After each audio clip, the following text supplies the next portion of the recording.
1918 में जनूबी अफ्रीका के एक छोटे से गांव म्यूइजो में एक लड़के ने आंख खोली जो थिम्बू कबीले के शाही खानदान का चश्मो चिराग था। उसके दादा बादशाह थे और उसके वालिद एक चीफ थे। उसकी रगों में खून नहीं ताज दौड़ता था। वो नेल्सन रोलिहालाला मंडेला था।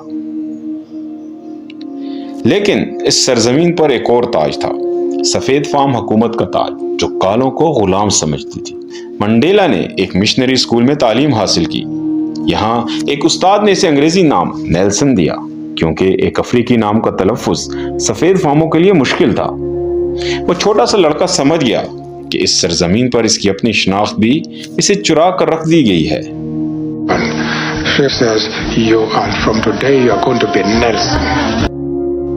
जब इसके वालिद का इंतकाल हुआ तो नेल्सन को थिम्बू खानदान के सरपरस्त ने गोद ले लिया।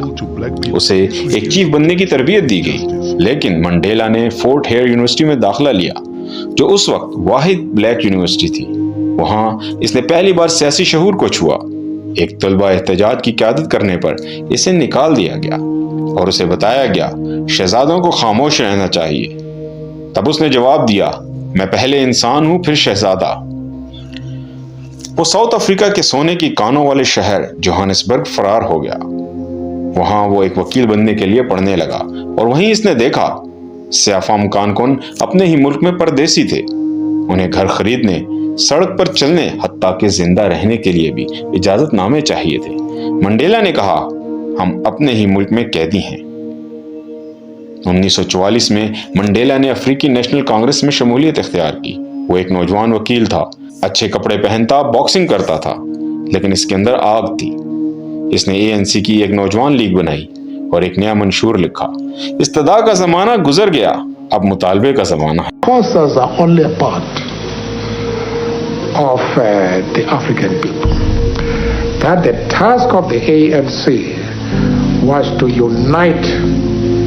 The African people and out of them build a nation. 1952 में इसने डिफेंस महम की क़यादत की, एक पुरअमन नाफरमानी की तहरीक। हजारों सियाफामों ने सिर्फ भूरे इलाकों में दाखिल होकर जानबूझकर गिरफ्तारी दी। मंडेला को भी गिरफ्तार किया गया, लेकिन अदालत ने इसे रिहा कर दिया। उसने सीखा कि इंसाफ का जादू सफेद फार्म जजों के हाथ में था। 1960 में शेरपुल कत्लेआम हुआ। पुलिस ने एक पुरअमन मुजाहिरे पर फायरिंग करके 69 अफराद को मार डाला। मंडेला ने देखा कि अमन पसंदी सिर्फ उस वक्त काम करती है जब दुश्मन अखलाकियात रखता हो।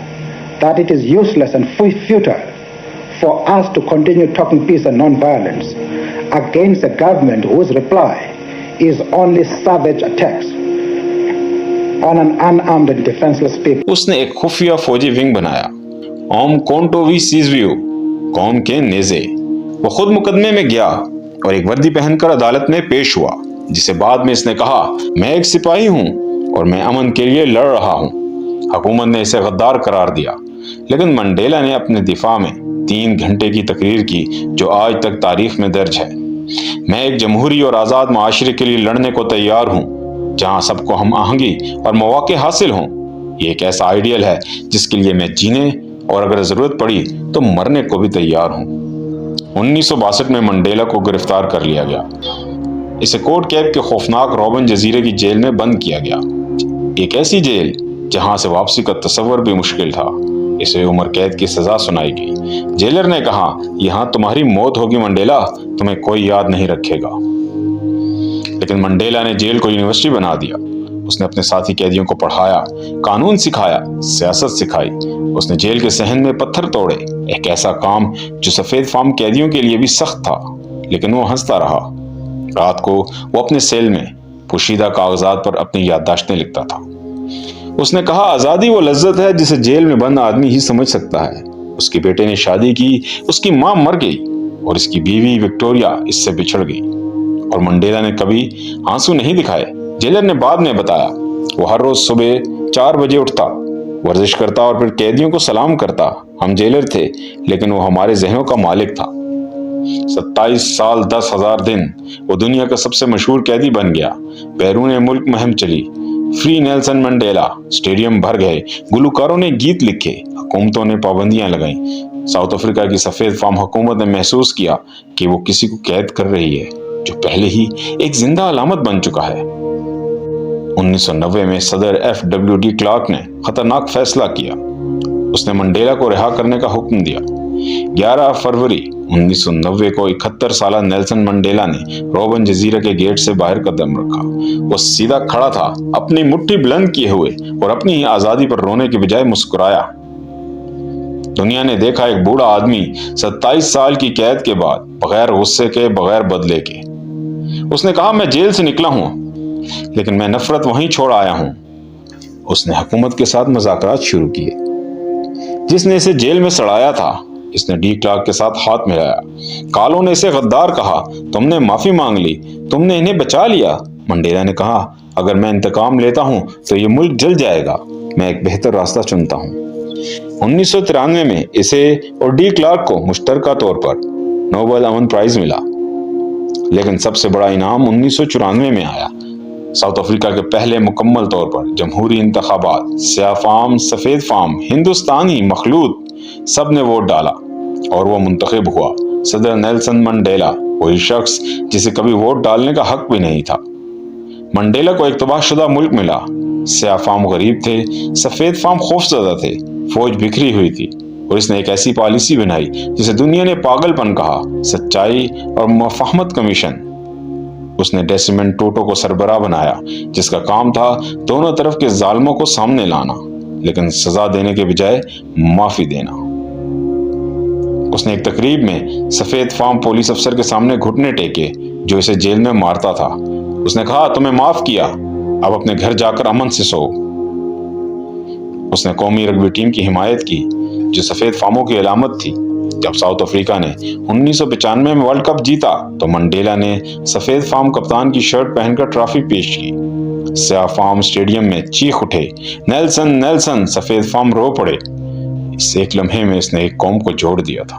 اس نے صرف ایک بار پھر انتخابات لڑے اور پھر اپنی مرضی سے ریٹائر ہو گیا۔ افریقہ کا پہلا صدر جس نے رضاکارانہ طور پر اقتدار چھوڑا۔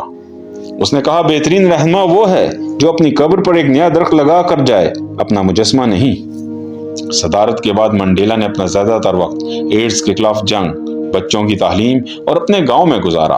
اس کی صحت گرنے لگی، لیکن اس کا مزاج نہیں گرا۔ جب صحافیوں نے پوچھا کہ وہ کیسے اتنے خوش ہیں تو اس نے کہا، میں نے مرنا سیکھ لیا ہے، اب جینا آسان ہو گیا ہے۔ 2013 میں وہ طویل علالت کے بعد انتقال کر گئے۔ اس کی آخری رسومات میں دنیا کے 90 سے زائد رہنماؤں نے شرکت کی۔ اوباما، کیمرون، زوما اور وہ تمام لوگ جنہوں نے کبھی اس کی مخالفت کی تھی۔ اس کے تابوت پر لکھا تھا، آزادی کے لیے لڑو، مفاہمت کے لیے جیو۔ نیلسن منڈیلا کو ساؤتھ افریقہ میں تاتا یعنی باپ کہا جاتا ہے۔ اس نے کوئی معجزہ نہیں کیا، نہ کوئی جنت اتاری، نہ کوئی سلطنت قائم کی۔ اس نے صرف ایک کام کیا، اس نے دکھایا کہ نفرت کے پہاڑ کو ایک ایک پتھر ہٹا کر توڑا جا سکتا ہے، اور سب سے بڑا پتھر اپنے دل میں ہوتا ہے۔ وہ قیدی بنا، وہ صدر بنا، وہ انسان رہا، اور جب وہ چلا گیا تو اس نے ایک قوم کو رو کر چھوڑا، لیکن ایک پیغام دے کر چھوڑا، یہ ممکن ہے۔ یہ کہانی ہے نیلسن منڈیلا کی، جس نے 27 سال جیل کاٹ کر بھی معافی سیکھی، جس نے طاقت پا کر بھی انتقام نہ لیا، اور جس نے دنیا کو بتایا کہ انسانیت کا سب سے بڑا ہتھیار معافی ہے۔